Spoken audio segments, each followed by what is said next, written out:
حضرت جعفر بن زید رضی اللہ تعالیٰ عنہ نبی پاک علیہ السلام کے صحابی ہیں. وہ فرماتے ہیں کہ صحابہ میں سے ایک صحابی تھے حضرت صلہ بن اشیم رضی اللہ تعالیٰ، بڑے عبادت گزار تھے، بڑے پرہیزگار تھے.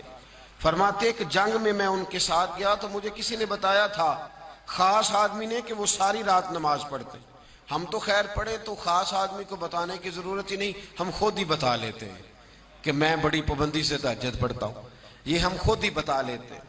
حضرت صلہ بن اشیم رضی اللہ تعالیٰ عنہ کسی نے خبر دی کہ بڑا عبادت گزار، تو جناب جعفر بن زید رضی اللہ تعالیٰ عنہ فرماتے ایک جنگ میں ان کے ساتھ تھا، میرے دل میں خیال آیا معلومات تو کروں کس طرح کر کے یہ عبادت گزار ہے، کس طرح انہیں اللہ کا قرب ملا.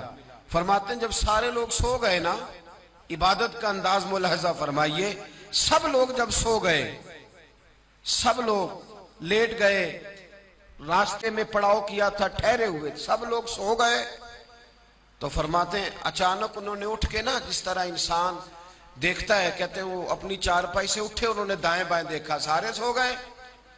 اب جب سب انہوں نے دیکھا کہ لیٹ گئے ہیں تو حضرت صلہ بن اشیم چپکے سے اٹھے اور فرماتے ہیں وہ پڑاؤ کیا ہوا تھا، جنگ میں ہم جا رہے تھے، رکے ہوئے تھے، ایک کونے میں جا کے تو انہوں نے عبادت شروع کر دی. فرماتے ہیں میں بھی پیچھے پیچھے ہو گیا کہ دیکھوں کس طرح نماز پڑھتے ہیں. فرماتے ہیں انہوں نے نفل پڑھنے شروع کیے، تھوڑی ہی دیر گزری تو ایک شیر آ گیا، جنگل کا شیر. فرماتے ہیں وہ ان کے قریب آ کے بیٹھا تو میں اس شیر کو ڈر کے درخت پہ چڑھ گیا، اس سے ڈر کے. فرماتے ہیں وہ نماز پڑھتے رہے، 2 رکعتوں کا سلام پھیر کے تو شیر کے ساتھ باتیں شروع کر دی. کہنے لگے جا جا کے کہیں اور جگہ سے اپنا رزق تلاش کر، یہاں تیرا کوئی رزق نہیں، یہاں تو اللہ کے محبوب کے غلام رکے ہوئے ہیں، جا جا کے کہیں اور تلاش کر اپنا رزق.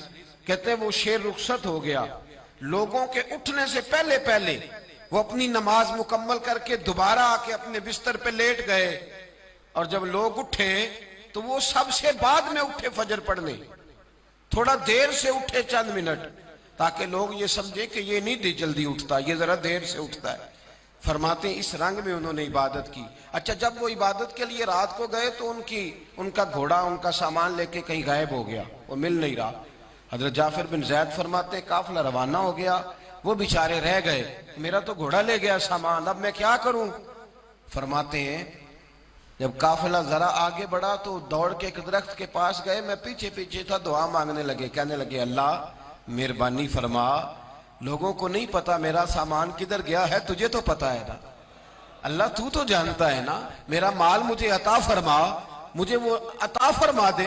فرماتے ہیں انہوں نے دعا کی، اور دعا کر کے چہرے پہ ہاتھ پھیر کے رخ پھیرا تو ان کی سواری سامان سمیت ان کے سرانے کھڑی تھی، موجود تھی. فرماتے ہیں میں سمجھ گیا کہ اس شخص نے عبادت کی ہے، اب یہ رب کریم کے قریب چلا گیا.